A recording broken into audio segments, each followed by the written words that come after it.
thing that I want to ask Rachin and Sears, in terms of relevant to where you are with your cricketing careers, is most of you are of course going through selection processes, right? You've had to play under 14 state, you've got to play under 16, under 19 state before you actually progress into adult cricket. These guys have obviously done that. They've come through a similar pathway and now they are playing international cricket. I just wanted to ask you both how you dealt with pathway cricket when you were playing for Wellingtons, under 17s, under 19s. How you dealt with it? What did you want to achieve when you played provincial cricket back in New Zealand growing up?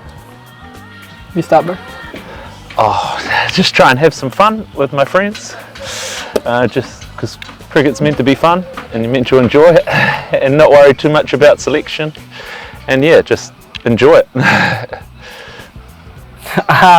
Yeah, I guess for me, yeah, I think enjoying it was the biggest thing. I think if I look at myself now, I'm 24.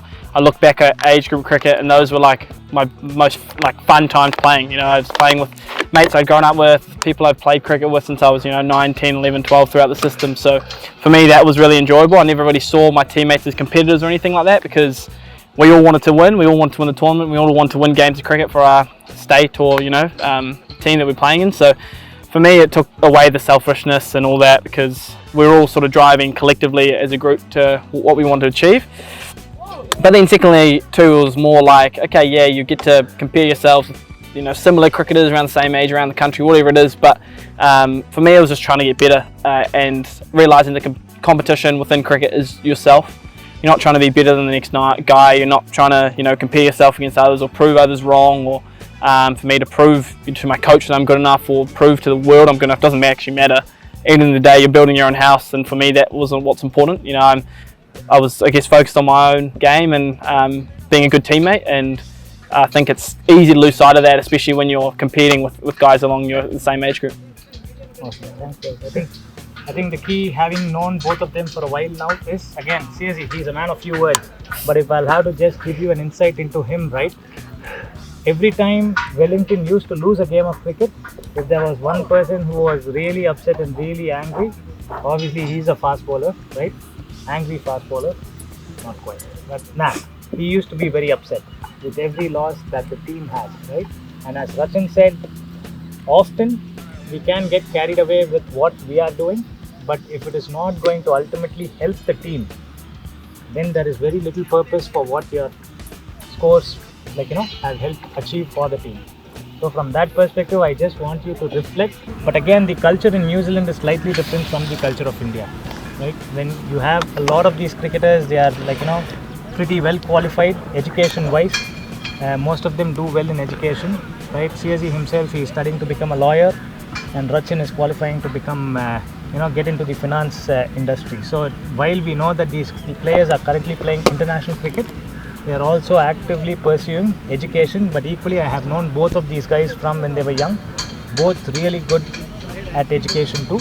So I want to just understand from the two of you what role education has played in terms of you becoming better people, better cricketers as well, and any advice that you would have for these boys sitting in front of us. Any advice? I just think cricket's, it's just meant to be fun foremost. It's if you play whatever level you play, it's only till you're 33, 34, so like most of your life you're not going to be playing cricket, so education is pretty important because you want to be doing something you enjoy after cricket, right? So just really enjoying your studies, trying to choose a pathway that you want to go down. Hopefully I enjoy going down law. I'm going to try do that, but if you can do that and you can focus on that, I think it's also quite good while you're playing cricket because it gives yourself something else to focus on.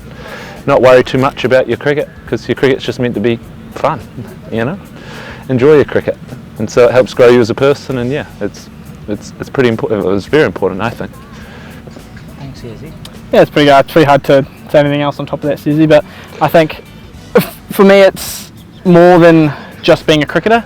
I think we can all get caught up in, we train 2-3 hours a day, we play a game every other day, but realistically, outside of that, who are you as a person? And for me, that's obviously being a good son, a good friend, and a good family member, whatever it is, and being good to the people around me. And I think having an education and going through that system helped me a lot too, and being studious and having a bit more outside the game. So, and also helped me during the game, made me think a little bit more critically with my cricket, and I think it gives me a different perspective too on that, and it makes me, I think, probably think more deeply about the game when I do as well, and it feels like I'm not thinking about the game literally 24/7, because that can eat you up very, very easily. I think me and Sears have been there before, and it's not that sustainable. So there's a lot of mental energy expended on the sport, so I think it's nice to be able to, you know, dissipate that into different areas of life. Thanks, Rach.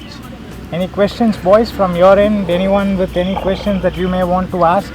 I know we are a quiet lot, but if you've got any questions, again, it's not every day that you get to interact with two international cricketers, but not every day are they going to be coming to the academy to interact with you as well, right? So if any of you have any question to ask, please ask. How do you handle like the expectations of pressure which is placed upon you when you play for teams or whenever you play in front of many people who expect you to play well, and how do you handle that pressure without letting it get you? Do you want to answer that, Ben, or shall I? You answer it. Okay. I think pressure and expectations is massively from yourself. So I think the people who you really care about are always going to support you no matter what. If you score runs, don't score any runs, take wickets, don't take any wickets, drop catches. So like, for me, it's like, okay, I understand where's it coming from. It's coming from myself. It makes sense because I want to do well. But at the end of the day, if you're not able to go out and express yourself on the field, then it's a hard job. You know, if you play 10 stuff, and I've been there before. I probably put too much pressure on myself. But then, for me, a big realization was there's two things. As a cricketer, especially as a batsman, you fail more than you succeed. The greatest players in the world, you know, their conversion rates, I don't know, they might score over 30% of the time or 35% of the time.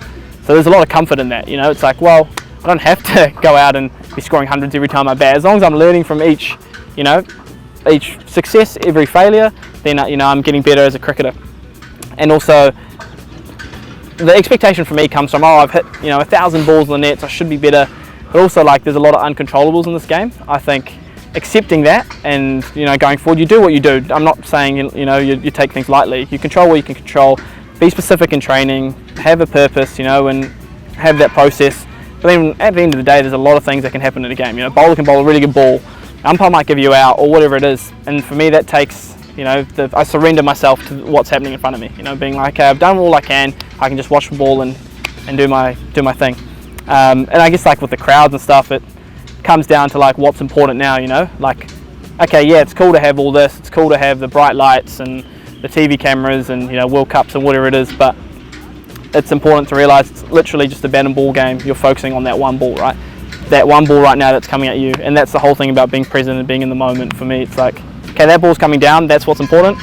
Next ball, what it is, Instead of feeling like, okay, there's all this happening around me and trying to stay calm and slow down. But does that make sense? The one thing that I want to add to that, right, in terms of knowing his journey, sometimes, especially for Rachin, in the way that he has worked this cricket all through the age group systems, perhaps into the first class system in New Zealand. He was batting at the top of the order. He was opening the batting a lot across different formats. But then when he had to make his international career kickstart, he wasn't opening the batting, right? But none of it actually made any difference to him in the way that he went about preparing himself. He was still able to do what he wanted to do. It was very little of I'm not batting where I think I need to bat, right? It wasn't a case of saying I am an opening batter, so I need to bat. No entitlement, right? Nothing to say that this is where I will do well. He kept controlling what he can control in the language that he's been using, about his own preparations, about what he can do to prepare for him to succeed. And eventually, when you're giving yourself the best preparation, things will fall in place. So அது இன்னைக்கு உங்களுக்கு நடக்கணும்னு அவசியம் இல்லை. நீங்கள் இன்னைக்கு அடுத்த 10 நாள், நீங்கள் அடுத்த 1 மாதம் 2 மாதம், if you are putting in the hard work, don't expect it to pay off the very next day. And you need to be patient, you need to be motivated, you need to be driven to play that game and enjoy the game along the way, right? So 2 things it comes back to me for. You are putting, all of you put a lot of hard work. Some of you might get selected, some of you might not get selected. But ultimately, if you want to keep pursuing this game and if you want to achieve in this game, whatever achieving might look like for each one of you, it's only going to happen over a period of time. And if you need to go on that journey, you got to do two things. One, even sonna madri, you got to ensure that you are putting in the work. You're putting in the work, trusting that at some stage it's going to pay off. But also, along the way, as Rachin said, you're going to fail more often than you succeed. What is ultimately going to keep you in the game when you fail more? What he said, which is enjoying, right? Enjoying with your friends, having fun with your friends, knowing that cricket is a game that you love playing, and you'd rather fail playing cricket than sit at home do nothing, especially if you're also not going to be pursuing studies, which we are all known for anyway. அதனால எல்லாமே முக்கியம். We'll have to balance it, right? So ensure guys, again, I want this to be a short conversation. Thanks Raj, thanks Yazi for giving us your time right here.